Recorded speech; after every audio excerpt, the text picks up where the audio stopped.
বন্ধুরা, কথায় আছে আগে দর্শনদারি তারপরে গুণ বিচারি। দর্শনদারি হলেই গুণের পরোয়া করে না কেউ।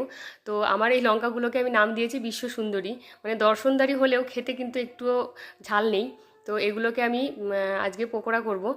অনেকেই আমাকে সাজেশন দিয়েছিল যে এগুলোকে চপ করে খাও। তো তার জন্য একটু আলু সেদ্ধ বসিয়ে দিলাম, আর এখানে ব্যাটার বানিয়ে নিচ্ছি।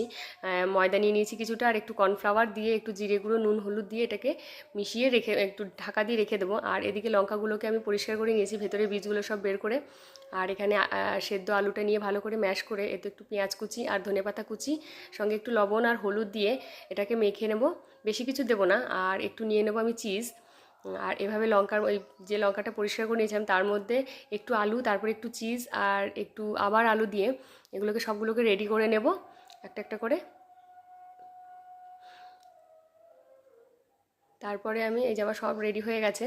এরপরে আমি ব্যাটাটার মধ্যে ডুবিয়ে হালকা আছে তেলটা গরম করে তাতে একটা একটা করে দিয়ে ভালো করে ভেজে নেব।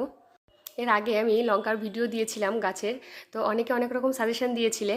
কেউ বলেছিলে চপ করে খেতে, কেউ বলেছিলে স্যালাডে খেতে, কেউ বলেছিলে আচার করে খেতে। তো সবগুলোই খেয়েছি, আর কিছু ছিল পকোড়া করে খেলাম। কেমন লাগলো জানিও।